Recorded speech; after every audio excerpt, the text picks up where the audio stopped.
So I guess this week turned out a little different than you planned at the beginning of it. What is this like for your UFC debut, media day, international fight week? This is pretty wild. Oh man, it's crazy. I think I'm in a dream right now. But at the same time, this is what I work for, and this is why I put in all the hard work. So at the same time, I'm excited too. But it's like, oh man, it's like a dream. Absolutely. How did it all come together? What was the sequence of events that came together for you? Well, honestly, I was supposed to originally be on a Contender Series in August, and then a couple hours ago, I got a call saying that I have an opportunity to be on the main card fighting Bo Nickal. So I'm like, all right, let's go. It couldn't get no better than that. I don't have to wait, straight in, into a debut fight versus one of the better guys, I guess, on the roster. So it's exciting. I love it. Like you said, everybody's trying to get here, right? When you get the opportunity, you're not going to turn it down. But it is against Bo Nickal, right? This mythical figure of Bo Nickal. Did you have any conversation about that? Like, is this the right opportunity, or could we just hang around and wait for Contender Series? Oh, I didn't think twice about it. I was just like, let's go. You know what I'm saying? Either way, I'm gonna have to, get in and find somebody tough anyway. So why not do it now? You had a little bit of a layoff prior to this time, right? So what's been going on? Because it's, this was a big opportunity for you, but there's been some time in between fights. I wouldn't say it's a layoff because I was training still, but I wasn't signed at the time. Ever since I got signed, that's where we got the ball moving. So ever since I got signed, we got the ball moving. But I wouldn't consider it as a layoff. I would say more like preparation, like, training and then honing the skills, as I go. Last thing for me, coming into this, as you said, you're here. It's the dream, right? But how do you look at this? Is this a no-lose situation? Like, if it doesn't go your way, we just did what we could do? Or do you feel like, no, I got to go in there and do something? No, I'm coming in to put on the show. Winning this fight is mandatory for me. There's no slack or nothing like that. This is not just a fight just because it's on short notice. I'm coming to fight. You know what I'm saying? I'm coming to put on the show. I'm coming to utilize my opportunity and maximize it to the fullest. Over here. We've heard from, like, in the past, fighters that have taken these short notice fights that sometimes it's a blessing in disguise for them because they don't dwell on it for like months and weeks at a time, especially ahead of their UFC debut. I'm curious what camp you fall in. Like, would you have preferred, I'm sure you would have preferred a full camp, but in terms of your UFC debut on International Fight Week on a main card pay-per-view, is it a blessing in disguise that you don't have to just dwell on this for weeks? Actually, yes, it's a blessing in disguise because when I heard I was on a Contender, it was like way out, you know what I'm saying? And I'm still waiting. So you couldn't get any better than this, you know what I'm saying? 2 days notice.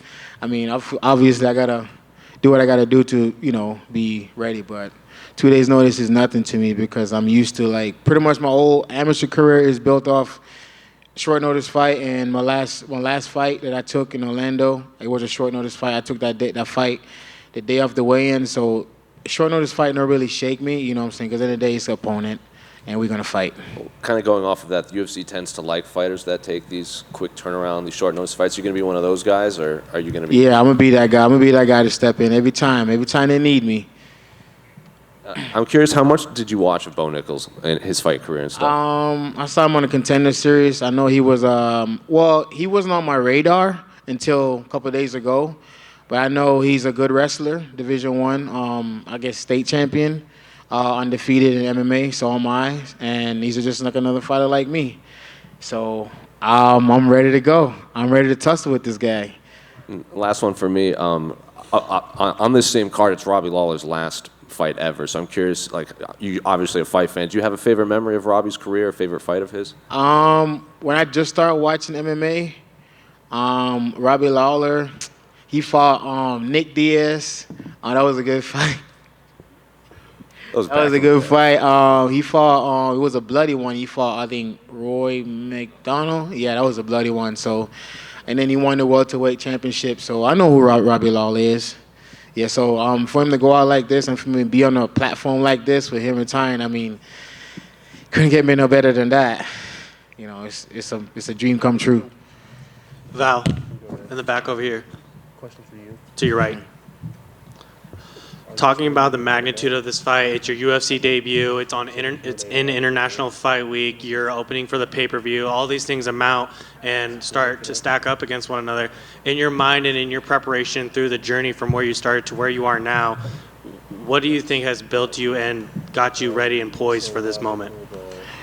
For my team, my coaches, from day one, my coach Julian always tell me, so when you get there, just be patient. When you get there, it's like it's gonna be like everything gonna be going fast. So you just gotta take it in and then stay calm and then take it as you go. Enjoy the moment. So that's what I'm doing right now. It's a lot, but I'm just taking it for what it is and enjoy the moment, and because this is my moment, I earned it, so I'm enjoying it and living to the fullest. But damn, I can't wait to Saturday night. Speaking of that moment, elaborate a little bit more on the story of where you were when you got the call for the move up from the Contender Series and everything, and everything on that. Honestly, I just got off a long day of work. I came home, cooked my dinner, sat down, popped the Corona. I'm about to sit down. Next thing you know, Lance is calling me. He's like, "Hey, where you weight at?" I'm like, about 206, 211. He's like, well. Then he goes, do you want to, this opportunity for you, do you want to take it? It's against Bo Nickal.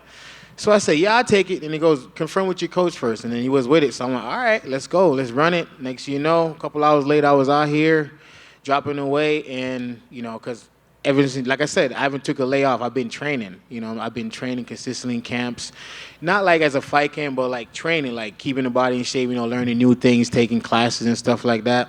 So I'm ready. I'm ready. Val, over any more ready.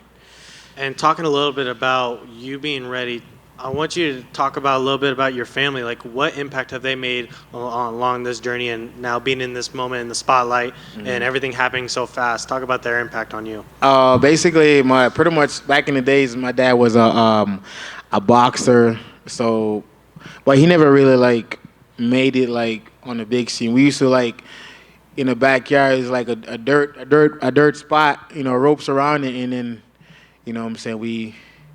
I'm watching them going at it, I remember one time I never seen my dad took an ass whooping before, but I seen him took an ass whooping that day. He was just putting water in his head. So I was like, damn, this is crazy. This man is crazy. So I really picked up on that as I go. I definitely got the drive from him and the aggression and the gladiator mentality. So that's why, I'm. Val, over here. You mentioned work. What do you do for work outside of fighting? I used to work in a restaurant, but I quit that and opened my own landscaping company. So that's what I'm doing right now full time. So I can actually make my schedule to actually train and, put more time to my career. So that's what I do in the daytime. I go training, and when I get out of training, I go do landscaping, and I come home and do it every day, do it again. And with the getting called up to the UFC, does that change things for you in terms of work? Are you going to still keep doing that? Oh, no, that doesn't change anything for me. I have a crew back home taking care of everything. Being on this platform doesn't change anything. I still want to grow my business and, hire people in and, feed families and change life still. Ain't nothing changed. I'm just where I wanted to be. That's all. And I saw a lot of fighters on social media kind of giving you a shout-out, like supporting you. I saw Ode Osborne, Chris Curtis. What does that mean to you to have so many other fighters kind of rooting for you this weekend? I mean, those guys are like family. You know what I'm saying? I have a relationship with those family. I train with those guys, been in the same spot with those guys. So we have a relationship, and I feel like we have a good connection, and those guys are really supportive. Ever since I came to Vegas, they've been really supportive, and that's really a big because, coming out here, you know what I'm saying, not from, this is not my hometown, you know what I'm saying? I'm just like out here. Pretty much I'm in the big old ocean right now, you know what I'm saying? So that's really good to get those support from those guys. It means a lot. And just last one for me, I know you kind of talked a little bit about before, but you kind of feel like you're playing a bit with house money here. You get the call up, a lot of people counting you out. Bo's supposed to be this, phenom, and here you are looking to spoil the party. Talk a bit about that and just sort of the mentality going on. I'm definitely going to be the bad apple Saturday night. I'm definitely going to be that guy. I'm known for that, pretty much. I'm known for ruining this guy's careers. Not career, but records and stuff. I'm known for that. I'm known for the upset. And I love being the underdog because I thrive off of that. You know what I'm saying? after the fight, I want people come up to me, hey, you good job, you know what I'm saying? You did a good job, you know, we was counting you out, you came through, you know what I'm saying? You did your thing, you know what I'm saying? I'm coming out there to show them that I'm a dog. They will see. Val, over here to your left in the back. On that same note, you know, just talking, I mean, plus 1,200 is about as big of an underdog as it gets in the UFC, man. Like, you know, how you feeling? Your first time up, stepping up, have the chance to play as big of a spoiler as it gets. I mean, 12 plus 1,200 don't mean nothing. That's what they predict. The UFC fight is not script. It's about to be live, so we'll see. Perfect. And then last question for you. In the gambling capital of the world, I got to ask you, got a favorite roulette number or color? Blue. Over here, back here. How's it feel that, and by the way, because you mentioned that you took short notice fights throughout your career, is it because you've been in such a prominent division in the UFC with such a rich history with like the Anderson Silvas and the Chris Weidmans? Is that the reason why? Because you always have that talent in the back of your head that you're so comfortable saying, hey, yeah, my first fight, I'll take a Bo Nickal fight? I would say not really, but I'm the type of guy, like, once I start something, I'm consistent with it. You know what I'm saying? So being an MMA fighter, my whole 6 years of fighting, I've always been ready. You know what I'm saying? I've always been ready. Like, you call me, like, I'm ready. You know what I'm saying? My second amateur fight, I took a fight within, like, same thing, made weight, cut 20 pounds, you know, made weight and won that fight. You know what I'm saying? So it's all about the mindset. It's all about what you want. You know what I'm saying? It's all about how hungry you are. It's all about how bad you want it. You know what I'm saying?